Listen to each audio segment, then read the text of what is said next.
आज हम जिस केस के बारे में बात करेंगे उससे पता चलता है कि क्रिमिनल का ना कोई जेंडर होता या फिर उसकी कोई क्वालिफिकेशन नहीं होती। क्रिमिनल कोई भी हो सकता है। कैसे एक पढ़ी लिखी बहू एक बदला लेने के लिए अपने सारे घर वालों को मौत के घाट उतार देती है। पर जब आप वो रीज़न सुनोगे आपकी भी आंखें खुलेगी खुली रह जाएगी। एक छोटे से रीज़न के लिए उसने अपने सारे घर वालों को मार दिया। आखिर वो रीज़न क्या था उनको मौत के घाट उतारने का? ये सारे सवालों के जवाब जानने के लिए वीडियो एंड तक जरूर देखें। खुलेंगे केस के राज हिमांशु के साथ।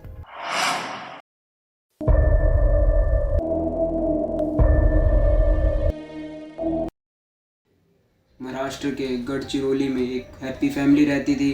लड़के का नाम रोशन होता है। रिसेंटली उसकी शादी होती है। उसकी वाइफ का नाम संगमित्रा होता है। उसके साथ उसके पेरेंट्स भी रहते हैं। फादर का नाम शंकर होता है और मदर का नाम विद्या होता है। कुल इस फैमिली में 4 मेंबर रहते थे। इनकी लाइफ बढ़िया चल रही थी, पर अचानक सितंबर के सेकंड वीक में रोशन के फादर शंकर की तबीयत ख़राब हो जाती है। उनकी पूरी बॉडी और सर में बहुत दर्द होता है। पहले तो ये दर्द नॉर्मल लगता है क्योंकि एक तो वो बहुत ओल्ड हो चुके थे, पर अगले ही दिन शंकर की वाइफ विद्या भी बीमार पड़ जाती है और सेम उनकी भी पूरी बॉडी और सर में बहुत दर्द होता है। पहले तो ये दर्द नॉर्मल समझ के पास के डॉक्टर्स के पास ले जाते हैं, पर डॉक्टर्स को कुछ समझ नहीं आता कि उनकी बॉडी में पेन क्यों हो रहा है। फिर उनको नागपुर के सरकारी हॉस्पिटल में ले जाना पड़ता है, पर शॉकिंगली वहाँ पे भी डॉक्टर्स को कुछ समझ नहीं आ रहा था आखिर कारण क्या है, किस वजह से पूरी बॉडी और सर में दर्द हो रहा है। शंकर और विद्या दर्द से लड़ते लड़ते पर 20 सितंबर 2023 को तड़प तड़प के उनकी मौत हो जाती है और उनकी मौत हार्ट फेल की वजह से हुई थी। पर अजीब बात तो ये है, इससे पहले उनको कोई प्रॉब्लम नहीं थी, पर अचानक ही उनकी बॉडी में पेन हुआ और फिर उनकी हार्ट फेल की वजह से डेथ होगी और डॉक्टर्स भी एग्जैक्ट रीज़न नहीं बता पाए आखिर उनका हार्ट फेल क्यों हुआ था और उनकी मिस्टीरियस डेथ हो जाती है। पर यह तो अभी उनके घर में मौत की शुरुआत थी, अभी मौत का तांडव बाकी था। इसके बाद शंकर और विद्या की शोक सभा रखवाई जाती है जिसमें उनके रिलेटिव्स उनके घर आते हैं उनकी शोक सभा में शामिल होने के लिए। फिर तभी अचानक वो होता है जिसको किसी की उम्मीद नहीं थी। शंकर के बेटे की अचानक तबीयत खराब हो जाती है और उसकी बहन की भी, जिसकी शादी हो चुकी थी, और उसकी मौसी की भी तबीयत खराब हो जाती है।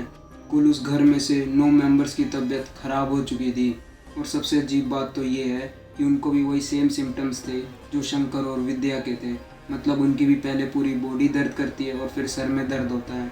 और सबसे शॉकिंग बात तो ये है, जो भी उनके घर में आया था शंकर और विद्या की शोक सभा में, उन सब की तबीयत खराब हो रही थी। पर शोक सभा में आने से पहले सबकी तबीयत ठीक थी, किसी की तबीयत खराब नहीं थी। और उन 9 जनों में से तो एक 8 साल का बच्चा भी था। ज़्यादा तबीयत खराब होने की वजह से सबको हॉस्पिटलाइज होना पड़ता है। पर 9 मेंबर में से 3 मेंबर की मौत हो जाती है, जिसमें उसकी शंकर की बेटी और उसकी मौसी और वो छोटा बच्चा भी था। और उनकी भी सेम विद्या और शंकर की तरह हार्ट फेल होने के कारण मौत हुई थी। और अब उनके घर में से 5 मेंबर की डेथ हो चुकी थी और बाकी के बचे 4 वो हॉस्पिटल में एडमिट थे। इसी दौरान उनके घर के आसपास रहने वाले ये बातें कर रहे थे कि इनके घर पे किसी ने काला जादू कर रखा है, क्योंकि ऐसा तो हो ही नहीं सकता। जो मरे हैं और जो हॉस्पिटलाइज हुए हैं, पहले तो सबकी तबीयत ठीक थी, पर अचानक ही उनकी तबीयत ख़राब हो जाती है और उनमें से तो 5 की मौत भी हो चुकी थी। और यहाँ तक कि 5 की मौत का कारण भी सेम था। इसलिए ये मामला पुलिस तक जाता है। फिर पुलिस अपनी इन्वेस्टिगेशन स्टार्ट करती है। पुलिस को भी कुछ बातें खटकती है। पहला तो ये, उनमें से किसी को कोई गंभीर बीमारी नहीं थी, और दूसरा सबकी अचानक तबीयत खराब हो गई थी, और यहाँ तक कि इसमें से तो एक 8 साल का बच्चा भी था। और तीसरा, 5 जनों की मौत का कारण भी यहाँ तक सेम था, सबकी मौत हार्ट फेल होने की वजह से हुई थी। ये तो इम्पॉसिबल है, सबकी मौत का कारण सेम कैसे हो सकता है। और ऊपर से 8 साल के बच्चे की भी मौत का कारण हार्ट फेल होने की वजह से हुई थी। पुलिस को पता तो चल गया था कि मामला तो कुछ और ही है। इसलिए पुलिस उस घर में से इकलौती बची हुई सदस्य है जो उस घर की पढ़ी लिखी बहू थी, उससे पूछताछ करते हैं। और पूछताछ करने के बाद पुलिस को उस घर की बहू मतलब संगमित्रा पे शक होता है। पहला तो ये, पुलिस को उसका बिहेवियर अजीब लगा और उसका फेस देख के तो ये लग ही नहीं रहा था कि इस घर में मौत का तांडव हुआ है। और दूसरा ये, मतलब जो भी उस घर में रहता वो तो बीमार हुआ ही, और यहाँ तक कि जो दूर दूर से आया शंकर और विद्या की शोक सभा में, वो सब बीमार हुए। पर ये इकलौती बची हुई है जो अभी तक बीमार नहीं हुई। इस घर में से बस संघमित्रा है जो अभी तक जिंदा है। बाकी जो भी इस घर में रहता था सबकी मौत हो चुकी थी और ये बस 20 दिनों के अंदर हुआ है। मतलब 20 सितंबर से 10 अक्टूबर तक मौत का तांडव चला है। और यहाँ तक कि संघमित्रा की तबीयत तक खराब नहीं हुई, इसलिए पुलिस के पास स्ट्रॉन्ग रीज़न था उस पर शक करने के लिए। पर पुलिस उसे ऐसे तो अरेस्ट कर नहीं सकती थी क्योंकि पुलिस के पास उसके खिलाफ कोई एविडेंस नहीं था। इसलिए पुलिस उसका पूरा बैकग्राउंड निकालती है। तब पुलिस को पता चलता है संघमित्रा एग्रीकल्चर यूनिवर्सिटी से पास आउट थी और यहाँ तक कि संघमित्रा उस यूनिवर्सिटी की टॉपर भी थी। और वहीं पे उसकी मुलाकात शंकर के बेटे रोशन से हो जाती है और तब दोनों में प्यार हो जाता है। दोनों एक दूसरे से शादी भी करना चाहते थे। रोशन के घर वाले तो रेडी थे पर संघमित्रा के घर वाले उसके सख्त खिलाफ थे क्योंकि दोनों की कास्ट अलग अलग थी। पर संघमित्रा अपने घर वालों की नहीं मानती और रोशन के साथ भाग के शादी कर लेती है। पर संघमित्रा के इस डिसीजन से उसके पेरेंट्स खुश नहीं थे और वो सदमे में आ जाते हैं और शर्म के मारे सुसाइड कर लेते हैं।